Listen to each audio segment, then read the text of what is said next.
I am doing an internship as a nurse in a psychiatric hospital. But there are special rules that I have to follow.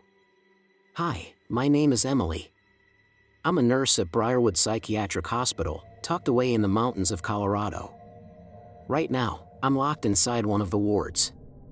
The door is bolted, the lights flicker, and I hear faint whispers outside, and worse, laughter.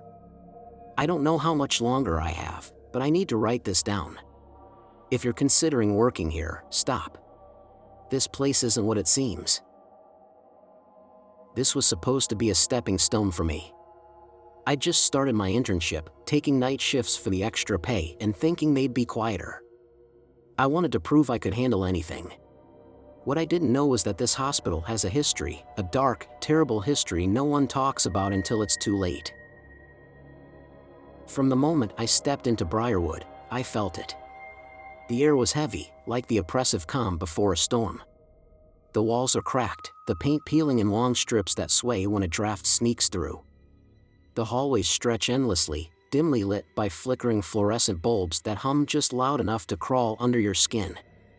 Every step on the worn floors produces a groan that feels amplified in the silence. Sometimes, even when you're standing still, you hear faint footsteps, as if someone is following you. I've worked in old buildings before, so I brushed it off as my imagination. But Briarwood's silence isn't peaceful. It's smothering. It fills every corner and makes every small noise feel unnatural. The staff didn't help. They avoided eye contact, muttered quick greetings, and hurried past me like they were trying to escape. It felt like they were avoiding something, and maybe they were. On my first night, Janet, one of the senior nurses, walked me through the usual safety protocols: double-check locks, monitor patients, stay vigilant. It was all standard until she leaned closer and said, "If you hear children laughing after midnight, don't leave the room." I thought she was joking, but Janet's expression didn't change. She repeated herself, slower this time, "No matter what you hear, don't leave the room." I'm a rational person. I don't believe in ghosts or the supernatural. So I nodded and got to work. I wish I'd taken her seriously. The first couple of shifts passed without incident. I spent most of my time reviewing patient files and watching the clock crawl toward morning. Janet usually took a nap around 1 a.m., leaving me alone in the waiting room. It was quiet, almost too quiet, but I liked the solitude. I thought it gave me a chance to focus. I was wrong. On my third shift, everything changed. I was flipping through patient charts when I heard it, a faint giggle. It was soft, distant, like it came from far down the hall. I froze, my pen hovering above the paper. For a moment, I thought I'd imagined it. But then I heard it again, louder this time. A child's laugh. I told myself it was nothing. Maybe a TV left on in a patient's room. Maybe someone playing a prank. But deep down, I knew it didn't make sense. The hallways were empty. Janet was asleep in the staff lounge, and all the patients were accounted for. Still, I shook it off and tried to focus, ignoring the unease crawling up my spine. But the laughter didn't stop. It grew louder, clearer, as if it was moving closer. My hands started to tremble as I set the chart down and stood up. The air felt colder. I walked to the door, each step echoing unnaturally loud. Pressing my ear to the wood, I listened. The laughter stopped. Relief washed over me. Maybe it really was nothing. But just as I turned to walk away, I heard it, a whisper. Faint but unmistakable. "Come out and play with us." I stumbled back from the door, my heart racing. My first instinct was to open it, to see who was out there. But the rule. Don't leave the room, they'd said. I didn't believe in ghosts, but something about that voice felt wrong. It wasn't human. I forced myself to sit down, my eyes locked on the door. The laughter returned, but it was different now. Darker. Mocking. Beneath it, I heard something else. Crying. Faint at first, then louder. the sound of a child sobbing, echoing through the hallway. That night, I realized Briarwood wasn't just another hospital. It was something else entirely. The morning after that terrifying night, I tried to rationalize what had happened. Maybe I was just tired. Maybe the stress of starting a new job was getting to me. But deep down, I knew that wasn't it. Something was wrong with this place. Still, I forced myself to go back for my next shift. I wasn't going to let my imagination ruin my career. That night, Janet seemed uneasy. She kept glancing at me as if she wanted to say something but couldn't bring herself to. When it was her usual time to nap, she hesitated before heading to the staff lounge. "Stay in the room, Emily," she reminded me. Her voice was firm but carried a hint of fear. I nodded, more out of habit than belief. For a while, it was quiet. I kept myself busy, reviewing patient charts and organizing supplies. But as the hours dragged on, the air in the room seemed to grow heavier. It was subtle at first, like a faint pressure building in my chest. The silence became oppressive, amplifying every creak of the building and every shuffle of papers. Then, around 2 a.m., the laughter started again. It was faint at first, just like the night before. A child's giggle, distant but unmistakable. I froze, my pen slipping from my hand. My eyes darted to the door. The sound grew louder, clearer, as if whoever was laughing was moving closer to the waiting room. I told myself it wasn't real. I repeated it over and over in my head like a mantra. But my body betrayed me. My hands were shaking, and my breathing grew shallow. Every instinct screamed at me to run, but I stayed rooted to my chair.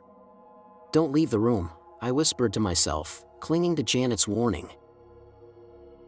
The laughter stopped abruptly. For a moment, there was nothing but silence. Then came the whisper. "We're waiting for you." The voice was soft, childlike, but there was something wrong with it. It sounded distorted, like it was coming from an old, broken radio. My heart pounded as I stared at the door, half expecting it to burst open. But nothing happened. I thought about Janet's warning. What if she was right? What if opening the door would make everything worse? I forced myself to stay seated, gripping the edge of the desk so hard my knuckles turned white. Then I heard something new, crying. A soft, pitiful sobbing that seemed to echo through the hallway. It sounded so real, so human, that it shattered my resolve. What if someone was out there? What if a child needed help? I stood up, my legs trembling as I approached the door. My hand hovered over the lock. Just a quick look, I told myself. Just to make sure. Slowly, I unlocked the door and opened it a crack. The hallway was empty. The flickering lights cast long shadows on the walls, and the air was cold enough to make me shiver. I stepped back, ready to close the door, when I saw it, a shadow. It moved across the floor, unnaturally fast, and stopped just outside the door. My breath caught in my throat as the shadow began to rise, taking the shape of a small child. Its movements were jerky, like a puppet being controlled by invisible strings. Then it turned toward me, and I saw its face. Or rather, the absence of one. Its eyes were empty, dark voids, and its mouth was twisted into a grotesque grin. I stumbled back, slamming the door shut and locking it with shaking hands. The sobbing stopped. For a moment, there was nothing but silence. Then came the whispers again, louder this time, as if they were coming from all around me. "Come play with us. We can see you." I backed away from the door, my heart racing. The whispers grew louder, more insistent, until they seemed to fill the entire room. I covered my ears, sinking to the floor, but it didn't help. The voices weren't just outside the door anymore. They were inside my head. When Janet returned an hour later, she found me huddled in the corner, tears streaming down my face. She didn't ask what happened. She didn't need to. The look on her face told me she already knew. "You opened the door, didn't you?" she said softly. I nodded, unable to speak. Janet sighed, closing the door firmly behind her. "They know you now," she whispered. "They won't stop." After that night, things only got worse. Janet's words stayed with me. "They know you now. They won't stop." I didn't want to believe her, but deep down, I knew she was right. The children, or whatever they were, had noticed me, and they weren't going to let me forget it. The next evening, I arrived for my shift with a knot in my stomach. Janet was unusually quiet, and though she didn't say it outright, I could tell she was worried about me. As the night dragged on, I tried to act normal, but every noise, every shadow, made my heart race. Around 2 a.m., the air in the waiting room shifted again. It was subtle at first, like the building itself was holding its breath. The fluorescent lights began to flicker more than usual, casting strange, dancing shadows on the walls. Then came the laughter. It started as a faint giggle, just like before, but this time, it didn't stay distant for long. Within moments, it was echoing just outside the door, loud and clear. I froze, my hands gripping the edge of the desk. The sound was unmistakable, children laughing, their voices high-pitched and playful, but with an underlying tone that sent chills down my spine. It wasn't natural. It was too perfect, too synchronized, like a recording being played over and over. And then, the whispers began. "Emily. Emily, come play with us." Hearing my name made my blood run cold. I glanced at the door, half expecting it to swing open on its own. The urge to flee was overwhelming, but where would I go? Janet's warning echoed in my mind, "Don't leave the room." But the voices didn't stop. They grew louder, more insistent, and then, a knock. Soft at first, then louder, like tiny hands pounding against the door. "Emily, we're waiting." I backed away, my breath coming in shallow gasps. I didn't know what to do. My rational mind told me to stay put, to ignore it, but the fear was overpowering. The knocking continued, relentless, until I couldn't take it anymore. "Go away!" I screamed, my voice cracking. The knocking stopped. The laughter and whispers faded into silence. For a moment, I thought it was over. But then, from the vent above me, I heard it, a faint, raspy whisper. "We can see you." I looked up, my heart pounding. Shadows flickered in the corners of the room, twisting and writhing like they were alive. My vision blurred, and the air felt heavy, suffocating. The whispers grew louder, overlapping, until it was impossible to understand them. All I knew was that they were everywhere, in the vents, the walls, the floor. Suddenly, the lights went out. I was plunged into darkness, the kind that feels alive, pressing against your skin. I scrambled for my phone, fumbling to turn on the flashlight. The beam of light cut through the darkness, but it only made things worse. The shadows seemed to move closer, dancing just out of reach. And then I saw them. Reflected in the glass of the monitor, I saw faces. Children's faces, pale and twisted, their eyes hollow and mouths stretched into unnatural grins. They were staring at me, their expressions frozen in mockery. I spun around, but the room was empty. When I turned back to the monitor, the faces were gone. The whispers stopped abruptly, leaving a deafening silence in their wake. My hands were shaking so badly I could barely hold my phone. I sat down on the floor, hugging my knees to my chest, and tried to steady my breathing. But no matter how hard I tried, I couldn't shake the feeling that I wasn't alone. When Janet returned at the end of her nap, she found me sitting in the dark, my flashlight clutched in my hand. She didn't ask what happened. Instead, she simply walked over and sat beside me. "You can't fight them," she said quietly. "You can only survive them." I didn't respond. What could I say? I had broken the rules, and now, I was paying the price. After that night, Janet finally opened up about the hospital's past. She told me the stories the staff never mentioned during the day, The ones that only come out in hushed tones during late-night shifts.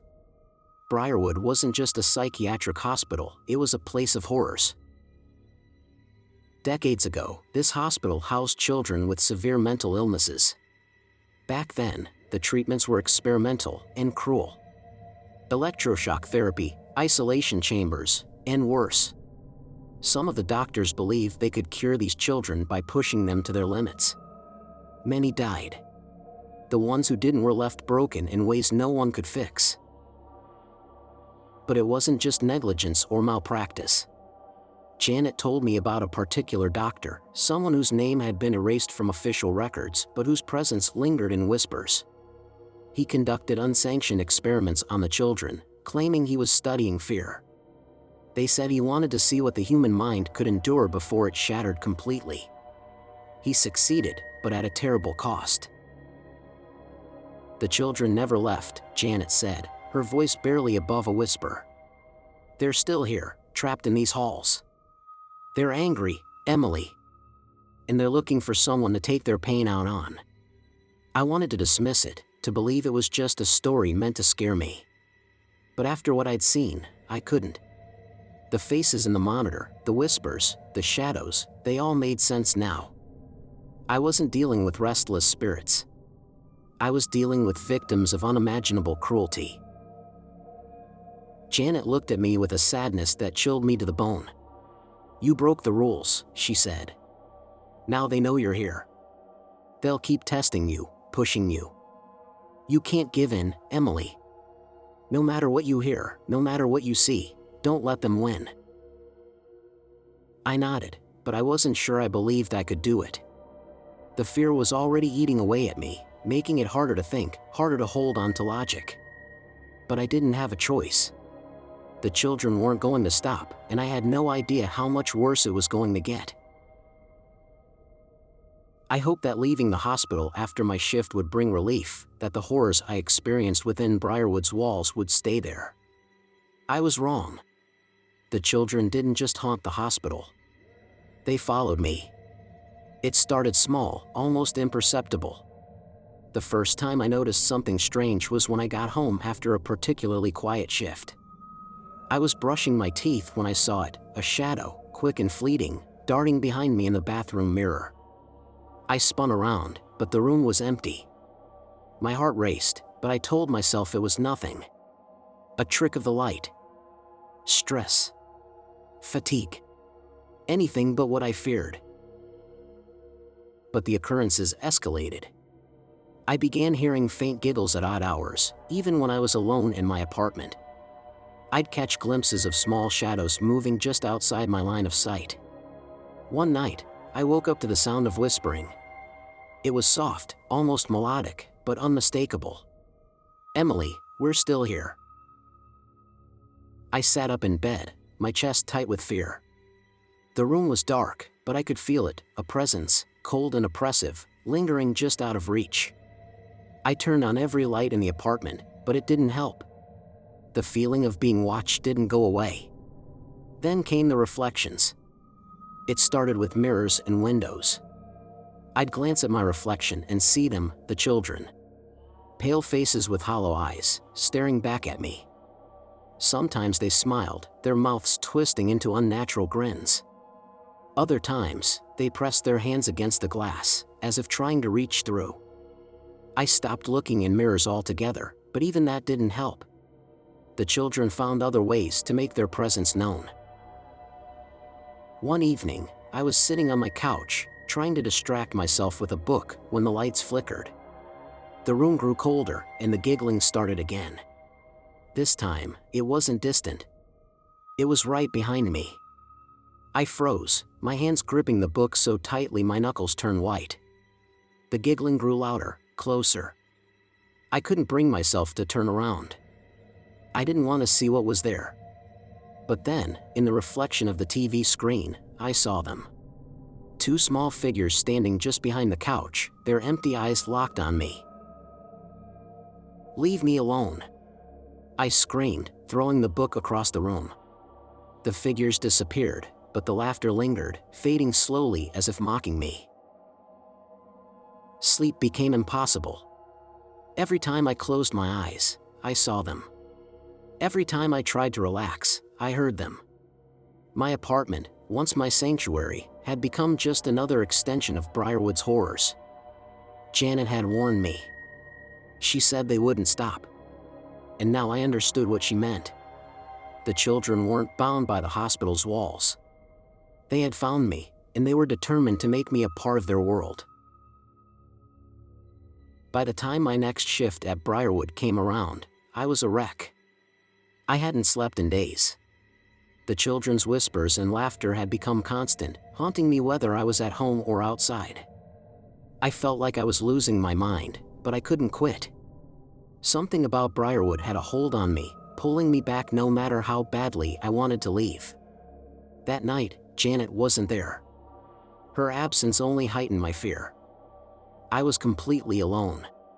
The usual tasks did little to distract me. Every sound, a creak, a distant hum, made me jump. The atmosphere in the hospital was heavier than ever, as if the walls themselves were alive and closing in around me. Around 2 a.m., the familiar giggling began. It was louder this time, more chaotic, as if there were dozens of children running and laughing through the halls. I tried to block it out, covering my ears, but it didn't help. The voices were inside my head now. "Emily, come play with us." The whispers were accompanied by pounding on the door. It sounded like small hands beating against the wood, relentless and deafening. My chest tightened as I backed away, clutching the edge of the desk for support. The lights flickered violently, plunging the room into alternating moments of blinding brightness and pitch-black darkness. Suddenly, the pounding stopped. Silence enveloped the room, so absolute it was suffocating. Then I heard the faint sound of crying. It was coming from the hallway. A child's sobs, heart-wrenching and desperate. I knew it was a trap. I knew I shouldn't open the door. But the sound tugged at something deep inside me. What if it was real? What if a child needed help? Against all reason, I stepped toward the door and unlocked it. When I opened it, the hallway was empty, just like before. The lights overhead buzzed and flickered, casting long, eerie shadows. I should have closed the door right then and there, but something caught my eye. At the end of the hallway, a small figure stood, its back turned to me. "Hello?" I called out, my voice trembling. The figure didn't move. It looked like a child, but its proportions were wrong. Its limbs were too long, its head tilted at an unnatural angle. Slowly, it began to turn toward me. The face that greeted me was not human. Its eyes were empty voids, its mouth twisted into a grotesque grin that stretched far too wide. The figure started to move toward me, its movements jerky and unnatural, like a puppet on tangled strings. I slammed the door and locked it, my hands shaking so badly I could barely turn the key. But it was too late. The whispers were back, louder than ever. They came from everywhere, the vents, the walls, the floor. "We can see you, Emily. You can't hide from us." The lights went out completely, leaving me in total darkness.